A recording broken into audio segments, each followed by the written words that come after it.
홍화정 선생님 반갑습니다. 네. 저희 또 홍화정 선생님을 또 산책에 모셨는데, 예, 오늘 또 그 연구실 소개해 주시고 재밌는 얘기 많이 해 주시길 바라겠습니다. 홍화정 선생님은 카이스트 산디과에서 학부를 하시고 그 조지아에 있는 아틀란타에 있는 그 조지아텍에서 석박사를 하셨어요. 공학 냄새가 굉장히 많이 나는 디자인 그 연구자이시긴 하신 거네요.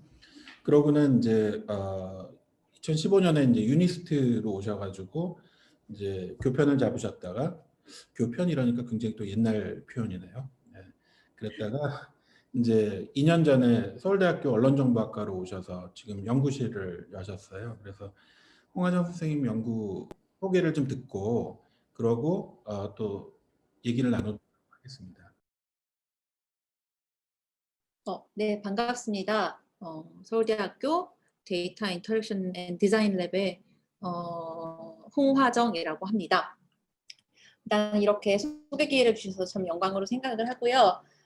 저는 오늘 저희 랩에서 하고 있는 다양한 이야기들에 대해서 어떤 것들을 하고 있고 왜 하고 있는지에 대한 소개를 조금 드리고자 합니다.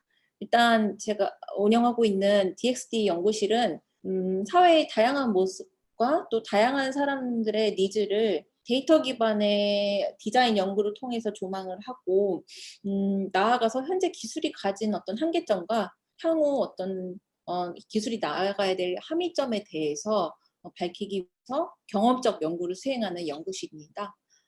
일단 제 소개를 간단하게 드리자면은 뭐 이주식 선생님께서 다 말씀을 해주셨지만은 현재 서울대학교 언론정보학과에서 근무를 하고 있고요. 이전에는 유니스트에서 3년간 디자인과에서 근무를 했었습니다. 제 다양한 백그라운드하고도 좀 연결이 돼 있을 것 같아요.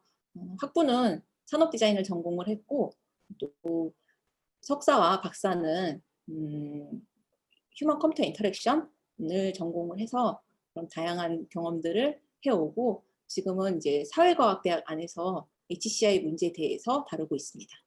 제가 앞서 얘기 드렸다시피 DXD 연구실의 주된 접근 방식은 데이터 기반의 디자인입니다. 그래서 전통적으로는 우리가 이런 디지털 흔적이라고 발자국이라고 하죠. 이 데이터를 이용해서 사용자가 수많은 디지털 기기와 상호작용하면서 발생하는 이 데이터를 활용해서 사용자 맞춤형의 어떤 지능형 서비스를 제시하는 방향이었다면요. 저는 여기에 도전을 해서 저희 연구실에서는 데이터를 어떤 새로운 영감과 관점을 제공할 수 있는 디자인 리소스로 활용을 하고자 하였습니다. 그리고 데이터를 어떻게 보면은 상호작용의 매개로 보았고요. 그래서 개인이 능동적으로 본인의 데이터를 수집하고 이해하고 활용할 수 있는 창의적인 방법에 대해서 고민을 하고 있었습니다. 그래서 사실은 데이터를 새로운 토양이라고도 얘기를 하는데요. 이런 데이터를 어떻게 하면 더 사람들의 어떤 창의성과 또 커뮤니케이션에 잘 이용할 수 있을까가 사실 주된 연구 목표였었습니다.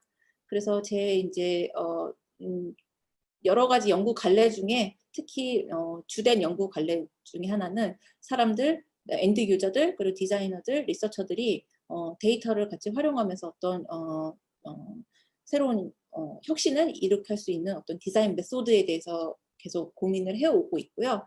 특히 이제까지는 어떤 숫자 그리고 데이터의 볼륨에 많은 초점을 맞춰 왔다면은 이제는 어떤 인간 냄새가 나는 데이터, 휴먼 데이터, 그리고 공감을 할 수 있는 데이터, 완벽하진 않지만 어떤 인간의 여러 가지 단면을 보여줄 수 있는 데이터에 초점을 맞추고 그 데이터를 어떻게 활용할 수 있는지에 대한 연구들을 진행을 해왔습니다. 그래서 제가 좋아하는 이 어떻게 보면 디자인 리서처이자 이 조지아 루피가 얘기했던 이제는 데이터를 휴먼 데이터를 어떻게 하면은 잘 모으고 또 해석하고 보여줄 수 있는지에 초점을 맞춰야 된다는 그 부분에 같이 깊이 공감을 해서 그런 연구들을 진행을 해오고 있습니다. 특히 어떤 데이터와 어떤 활용 방안에 대해서 할까 고민을 많이 했었는데요. 정신건강의 측면에 좀 초점을 많이 맞추었습니다. 그래서 가장 큰 문제인 대학생들의 어떤 스트레스 관리와 정신건강 문제를 어떻게 하면 데이터 기반의 디자인으로 풀어낼 수 있는지를 연구를 해왔는데요. 특히 우리가 그 신체 활동의 데이터나 여러 가지 우리의 건강 상태를 이해할 수 있는 숫자 데이터들을 넘어서 우리의 정서 상태를 이해할 수 있는 데이터, 그런 데이터들은 어떻게 수집을 해야 되고 어떻게 활용할 수 있는지에 대한 연구들을 진행을 했습니다. 사실 감정이라는 게 굉장히 순간적이고 주관적이고 잡을 수 없는 어떤 형태이기 때문에 그런 이모셔널한 데이터를 어떻게 캡처를 하는가가 가장 큰 고민이었고요. 그 중에 하나가 어떻게 보면은 이런 디자인 연구에서 어떤 형태는 감정을 갖고 있다는 데 착안을 해서 어떻게 보면 감정을 형태로 표현하는 것은 어떨까라는 아이디어를 냈습니다. 그래서 감정을 형태로 표현하기 위한 어떤 구체적인 물질을 이 클레이를 가지고 와서 사람들로 하여금 자신의 감정을 클레이로 한번 표현을 해보게 했고요. 그래서 이런 툴킷을 만들어서 사람들한테 2주 동안 클레이로 표현한 자기 감정, 자가 보고 도구를 배포를 하고 어떻게 사용했는지를 살펴보는 어떤 경험적 연구를 수행을 했습니다. 그래서 되게 다양한 종류의 데이터들을 모으고 그 데이터 속에서의 어떤 재미있는 스토리들을 발견을 했었는데요. 저희가 이런 식으로 어떤 클레이를 구체적으로 만들고 그 클레이 안에 있는 감정에 대한 제목과 그 다음에 그 감정을 만들게 된 이유들에 대해서 리포트를 하게 했고, 그렇게 했을 때 정말 다양한 종류의 많은 수의 데이터들이 모였습니다. 그리고 그 데이터들을 어떻게 보면 분석을 해보다 보니 사람들이 크게는 3가지 방법으로 감정을 표현한다는 것을 깨달았었는데요. 첫 번째로는 이렇게 추상적인 형태로의 감정의 표현, 그리고 굉장히 심볼릭한 형태의 감정의 표현, 그리고 어떤 구체적인 상황이나 맥락을 표현하는 감정의 표현 같은 것들을 하는 것들을 볼 수 있었습니다. 이를 통해서 사실은 이제 사람들로 하여금 감정을 표현하는 새로운 자가 기록 도구를 제시를 하고 그게 어떤 영향을 미치는지를 연구를 했었고요. 이어서 후속 연구로는 그렇다고 한다면은 감정을 관리하기, 어떤 스트레스를 관리하기 위한 골을 사람들이 세울 수 있는지, 그리고 그 감정을 관리하기 위한 어떤 중재 방법들을 스스로 스케줄링해서 어떻게 수행하면 좋을지에 대한 어떤 워크샵 베이스의 디자인, 파티시페토리 디자인 워크샵을 수행을 해봤고요. 이런 워크시트를 제공하고 사람들이 2주 동안 자신의 나름대로의 어떤 감정 관리 방법, 목표 및 방법들을 세우고 수행을 하게 되는 연구를 수행을 했었습니다. 그 후에 또 제 연구들이 어떻게 보면은 꼬리를 물고 이렇게 이어지는 연구들이 굉장히 많은데요. 그 이후에 이제 수행했던 연구는 여기서 발전하여 어떤 스트레스가 예측되는 어떤 이벤트들을 미리 예상해보고 그것들에 대응하기 위한 어떤 계획들을 세워보고 그것들을 굉장히 구체적으로 수행하게 했을 때 내 스트레스에 어떤 긍정적인 변화가 있는지를 수행하는 연구들을 해봤고요. 그래서 캘린더 베이스의 스트레스 관리 애플리케이션을 제작하고 이것들을 대학생들을 대상으로 실제로 수행해봤을 때 효과를 보는 것들을 저희가 관찰할 수 있었습니다.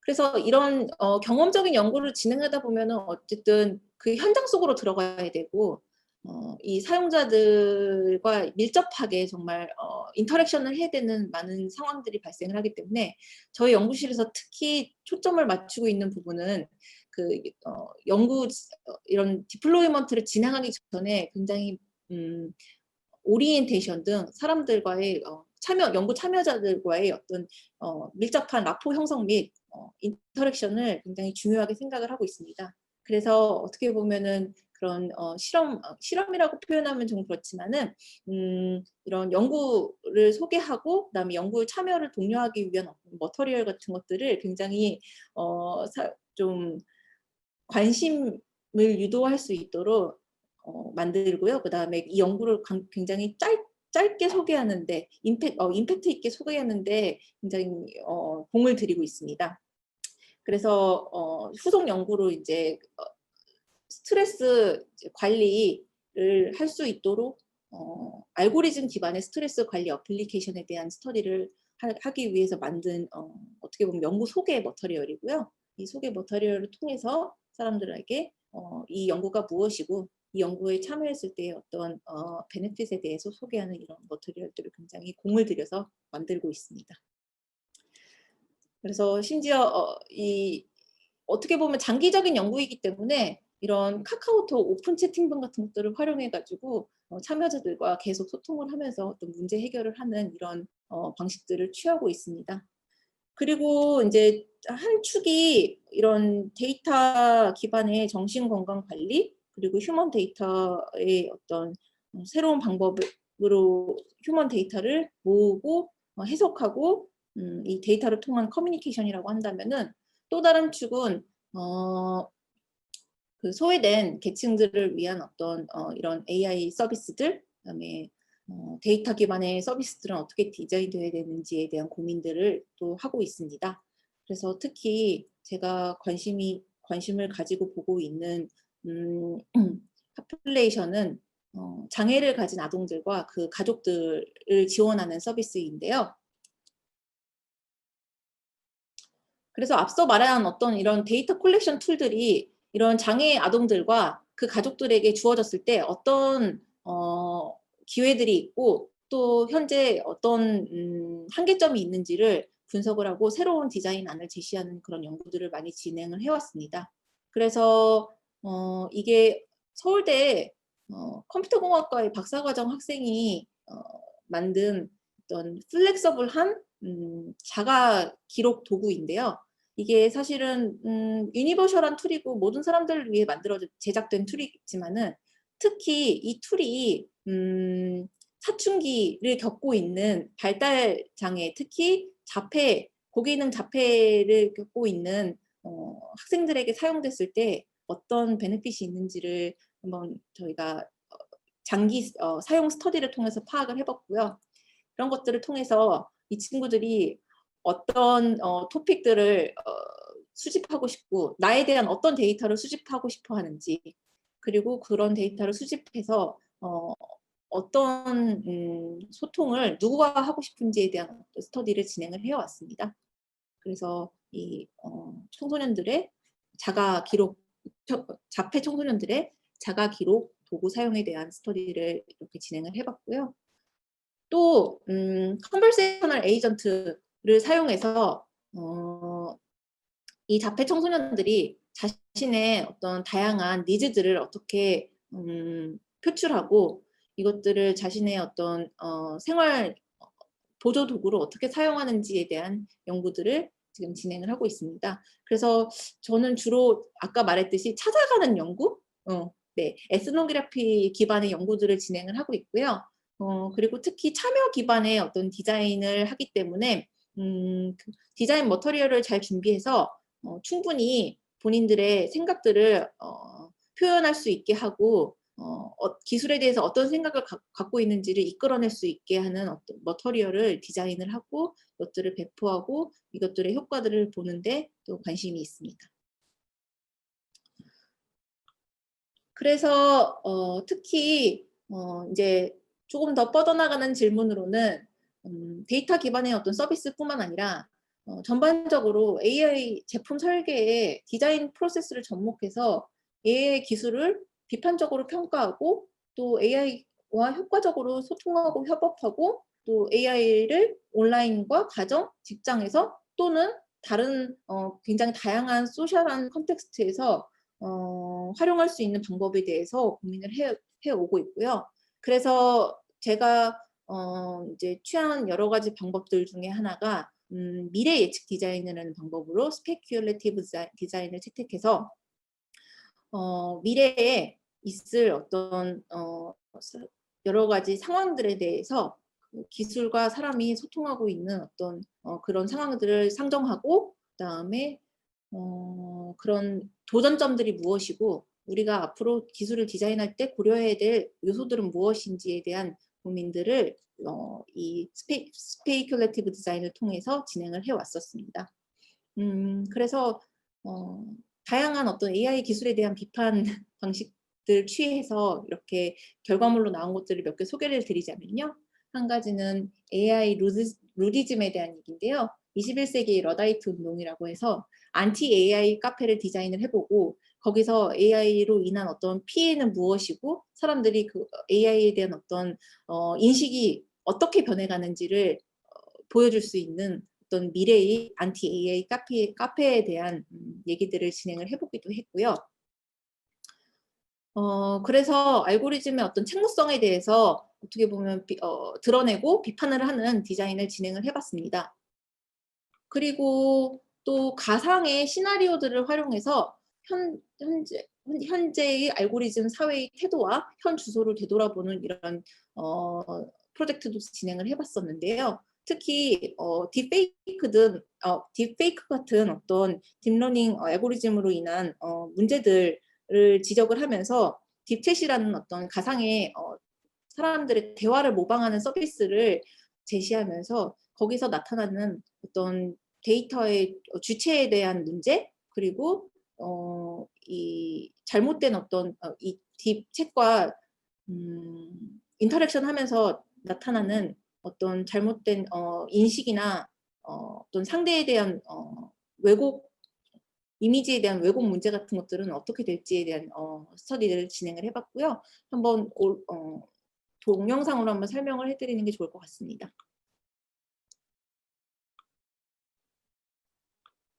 Introducing DeepChat, the newest and most amazing algorithmic chatbot. DeepChat isn't like your everyday chatbot. We give you the ability to carbon copy the conversation patterns of a person. Choose anyone from your friends list and upload your conversation data to the system. DeepChat will analyze data and create a personalized chatbot for you, just like this. Hi, chatbot. Try it out. This one will react in the exact same way as the person you're copying, up to their thoughts, speech patterns, and response times. If you want more variety, join our premium plan. You don't need to be limited by the data you own. We will collect all their social data to create an improved chatbot for you. Where does it come from? You don't need to know. You can even change the chatbot's personality with our parameter features. Feeling too distant? Increase their affection levels and they'll be whispering words of love to you any moment now.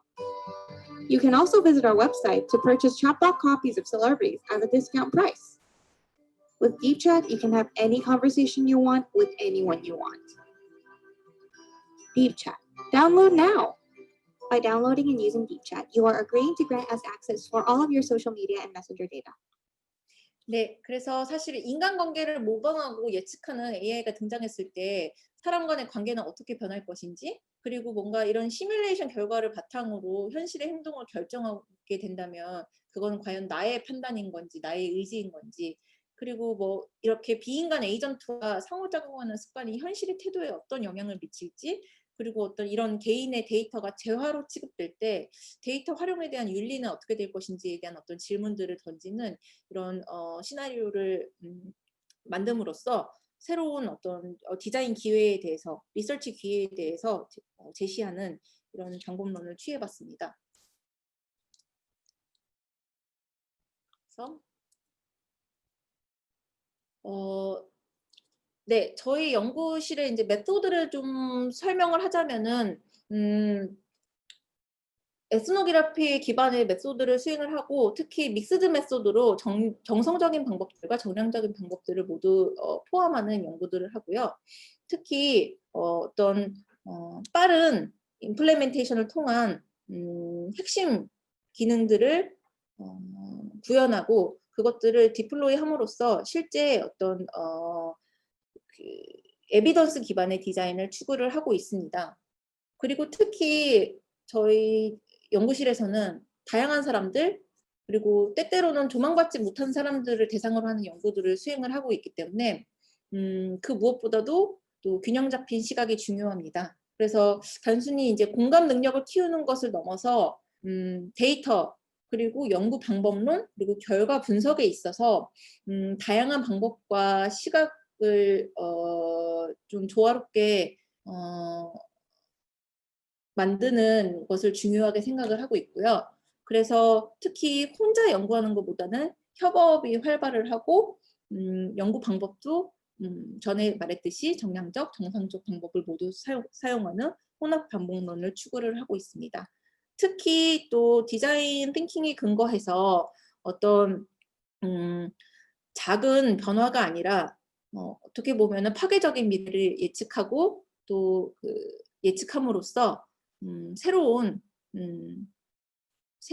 컨셉과 방향을 제시하는 그런 연구에 가치를 두고 있습니다.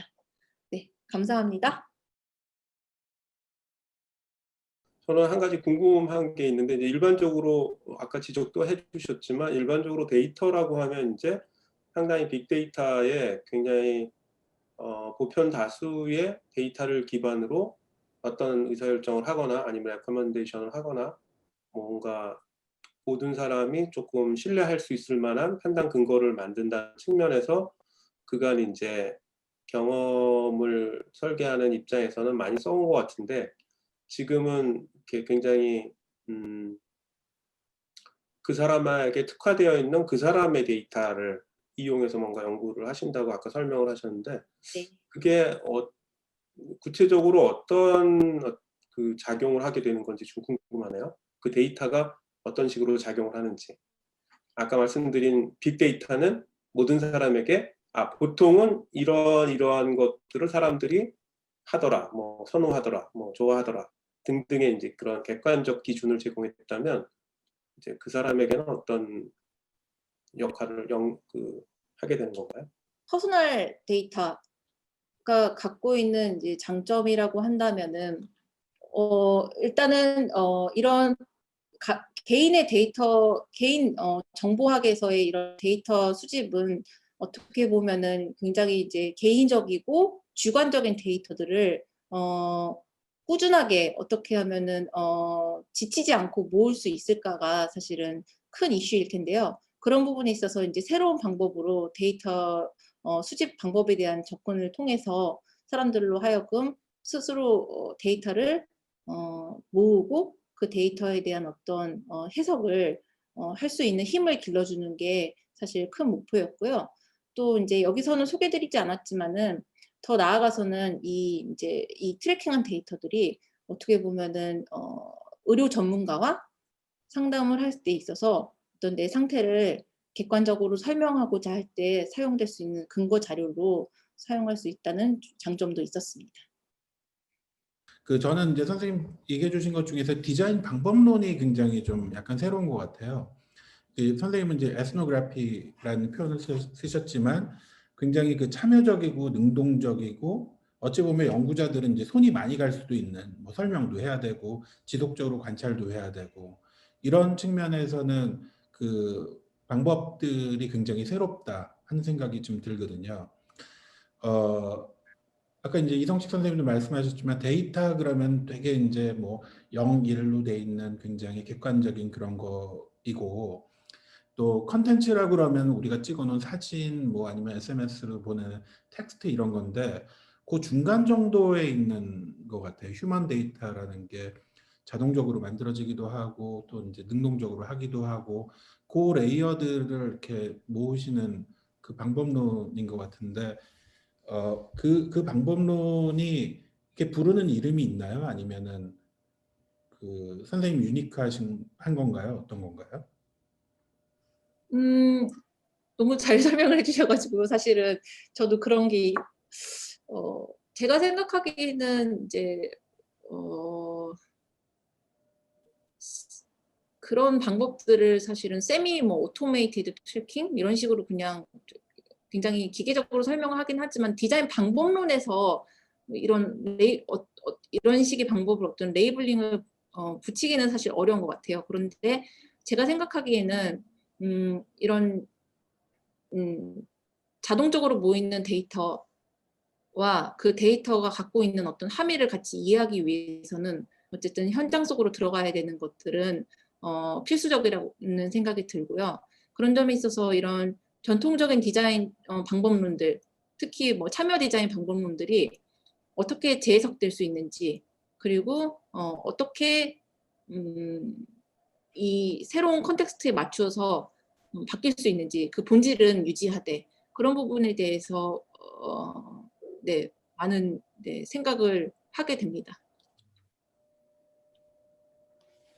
그러니까 선생님 그 홍화정 선생님 연구가 제가 보기에는 기술적이면서 동시에 굉장히 개념적인 그 이렇게 링크를 가지고 있는 것 같아요. 그래서 무엇을 이제 어떤 대상을 구현하고 뭐 그런 거 못지않게 굉장히 개념적인 포지셔닝과 또 굉장히 기술적인 기반 하에서 이렇게 움직이시는 거 아닌가 하는 생각을 하게 되는데 그런가요? 저도 끊임없이 스윙을 하고 있는 것 같습니다. 그 사실은 어떤 뭐 완벽하게 그 가운데 지점을 찾기는 어려운 것 같고요. 그때 그 컨텍스트에 맞게 조금씩 포커스를 기술적인 어떤 측면에 둘 것이냐, 아니면은 어떤 디자인 방법론을 체계적으로 만들고 그것을 검증하는 데 초점을 줄 것이냐, 그리고 새로운 디자인 방법이나 개념을 제시하는 것에 초점을 줄 것이냐, 그런 것들에 따라서 사실 달라지게 되는 것 같습니다.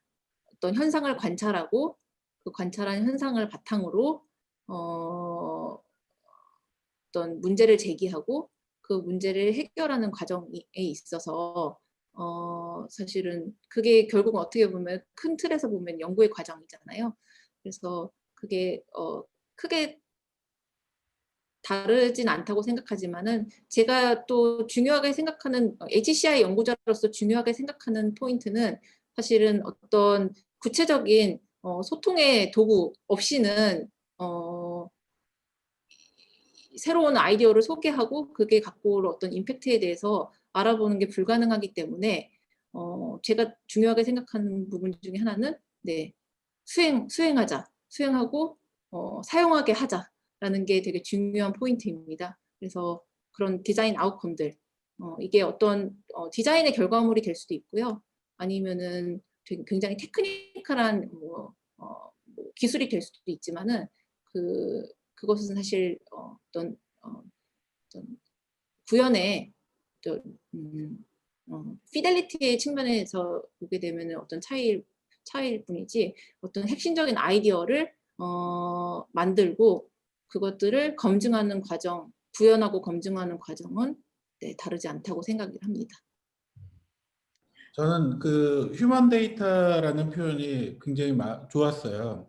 그러니까 사람이 남기는 데이터이기도 하고 또 사람을 이해하는 데이터이기도 하고, 그래서 저희가 데이터라는 게 좀 사람을 너무 객관화하고 대상화하거나 뭐 분석의 도구로 쓰는데, 선생님이 사용하신 데이터는 굉장히 부드럽고 감성적이고 저는 좋은 것 같아요. 네. 네, 모든 사실 사회적인 구성원들을 다 일반화하는 데이터는 없다는 생각이 들어요. 그렇다고 한다면은 각각 개인들이 갖고 있는 어떤 생각은 무엇인지, 그것들을 통해서 다시 사회를 이해할 수 있는 방법이 되지 않을까라는 생각이 듭니다.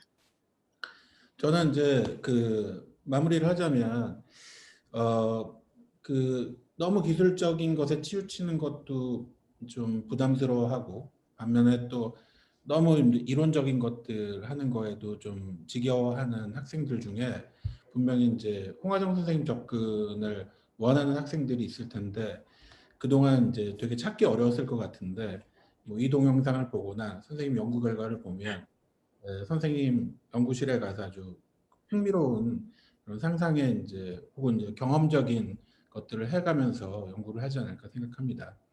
그래서 선생님 제가 보기에는 좀 너무 이제 제품 혹은 이제 디자인 거기서부터 조금 더 인간에 대한 이해가 훨씬 더 강한 그런 연구들 많이 하시면 또 좋은 기여가 되지 않을까 생각합니다. 네. 감사합니다. 선생님 오늘 바쁜 시간 중에 시간 내주셔서 설명해 주셔서 감사합니다. 네, 감사합니다. 감사합니다.